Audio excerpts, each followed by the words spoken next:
Yo, what up, what up? It's your man, Big Brandon Carter. About to give y'all 3 more books. All right, 3 more books that have impacted me, and I think that you'll benefit from. You know, those guys don't know. I've read hundreds of books. I'm a speed reader. I read 600 words per minute. Every time I say that, some fucking moron says 600 words per minute. You fucking liar. That's a. But like, here's the deal with that. Like, you probably read, the average person reads about 300 words per minute. You're probably, and a lot of people are bringing that average down. Like, the average college student reads about 400 to 500 words per minute, right? So the average university, the average college student reads about 400 words per minute. The average professor reads about 500 words per minute. These are averages, right? There's people bringing the average fucking down, right? And like the average CEO is like 600 words per minute. Like, this is not, it's not like anything. It's not even that impressive. It's really low level speed reading. The best, like top, like really speed reading is considered like 800 is like fast. That's when you start, all right, that motherfucker's fast. But the fastest motherfuckers, like the top people, speed readers are at like 1,800 words per minute. So being 600 is not really even that impressive. You guys who think I'm lying or think it's bullshit, you're just putting your ignorance on display. Maybe you should do some research before you start talking out loud. But anyway, let me give y'all 3 books that have impacted me. I read recently. Oh, we out here in Vegas, in case you ain't noticed, man. I'm out here about to go out, you know, but I bring books with me. So first is oldie but goodie, The Art of Woe. You know, I always like this book. I read this book first when I was a child. This is an easy read. You can see there's not a lot of, you know, words on each page, but it's got some jewels, man. Like, this is some timeless shit. Like, this, for instance, if you know your enemy, you know yourself, your victory is not in doubt. That's what my translation says. But you know your enemy and you know yourself, right? So like, this motherfuckers who I've had beef with, and it's like, I've hired investigators on motherfuckers. You know what I'm saying? Like, I found out where motherfuckers' mamas worked, where they lived, addresses. Like, I know shit about motherfuckers that they probably forgot, right? So if we started to engage, then, you know, because law 15, 40 laws of power, crush your enemy totally, you know? Or the Prince, if you read Machiavelli, The Prince, if an injury must be done to a man, it should be so severe that his vengeance need not be feared, right? So if you're gonna go, let's go 100%. So you need to know everything about this motherfucker, you know? Like, everything, every little, if you're gonna go. If you don't know everything about this motherfucker, you probably shouldn't fuck with him. I'm gonna be honest with you.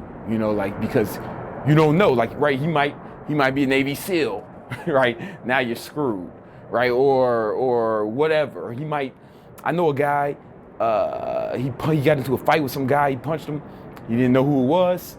It was a fucking like an FBI, a high level motherfuckers went to jail for that shit.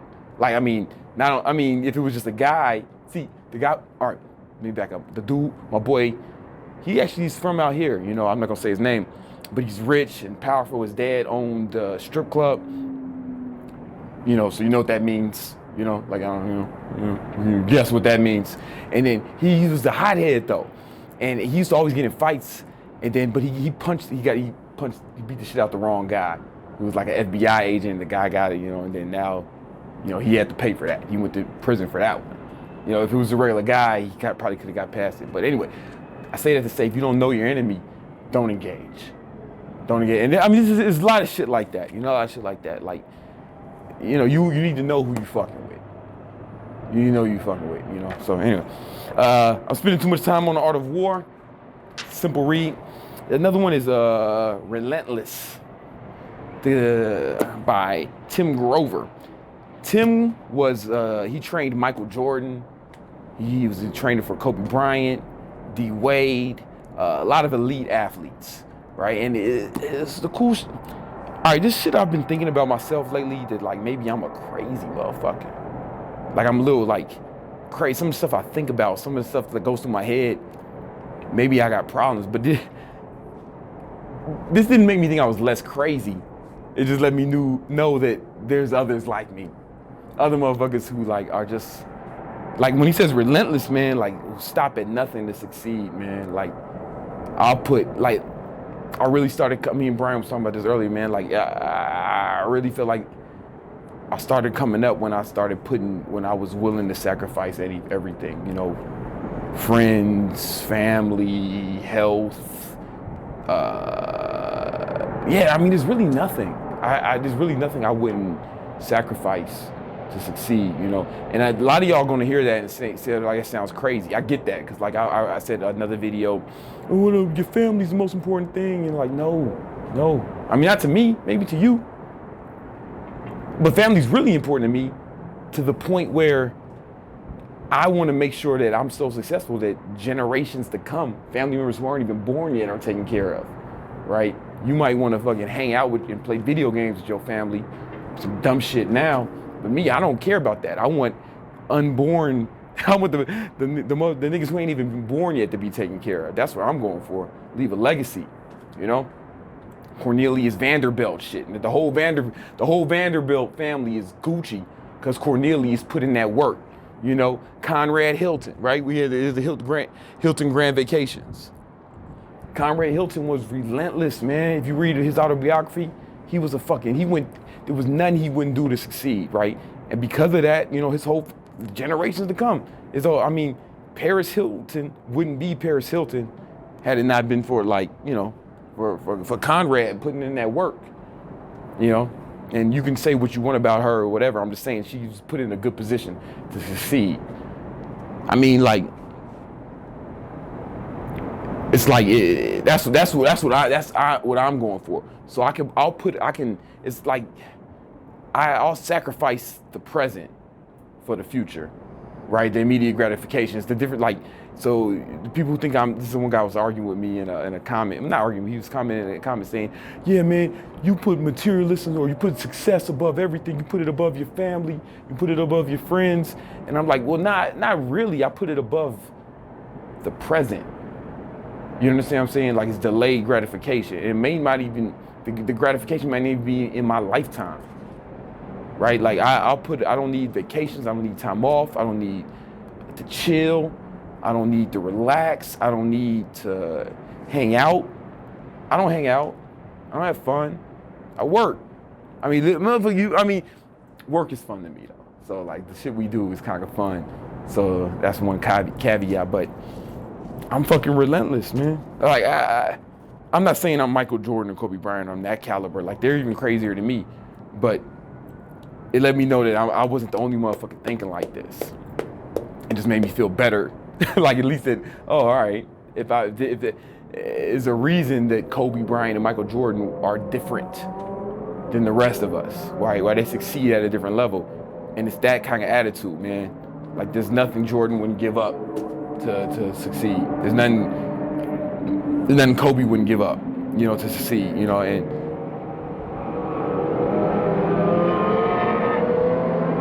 I fucking hate motorcycles. But I mean, that's what I mean. Like, y'all might want to have fun with your family and your friends now. I don't care about that. I just don't, man. Maybe that's weird. Maybe that's different. Maybe you shouldn't be so judgmental to me, you know? I care about the fucking family members of my unborn kids. I care about their kids. I care about making sure that everybody's taken care of. And I don't know, I'm relentless about it. Radical honesty. Another book, man. This joint goes real hard. Me and Julian were talking about this shit. RSD Julian, in the video we did the other day. Basically just about being real with yourself and being real with everyone else. A lot of people live a fucking lie, man. Their whole life is a sham. Or like the image they portray, like people say, yo, you should be more professional, Brandon. Or you should stop cursing so much. Or you should be like this. You should be like that. I'm like, no, bitch, I should be myself. And if you don't like it, fuck you. I think it was great philosopher Ice-T who said, you don't like how I'm living, then fuck you. And that's kind of how that's the philosophy I adhere to, right? Because, like, let me give you an example. My girl, the first day I met her, we were in college. We were hanging out in a room watching Dave Chappelle. On my way out, I rolled a blunt. in her room before I left. She didn't smoke. She's a fucking honor student. She was on a full ride scholarship. But I needed her to see that this was a part of me. This is how I fucking roll. It's not something I wanted to hide from her. Cause now I'm have because like if she ends up liking me, if I put forth this avatar, this fake version of myself, and she ends up liking that person, that's not me. She doesn't like me. She likes this fictitious version of Brandon that I put on display. You understand what I'm saying? If I did an act for you, hey guys, it's Brandon Carter. Yeah, and I don't curse, and I do everything by the book. You know, if I pretended to be that motherfucker, I'm not saying that person would be bad if that was really me. I'm just saying that's not who I am. And if I pretended to be like him, and you liked him, you don't like me. You like this fake version. You like this bullshit version that I'm putting you. A lot of people, like Chris Rock says that when you meet somebody, when you're going on a date with someone for the first time, you don't meet the real them. You usually meet their representative.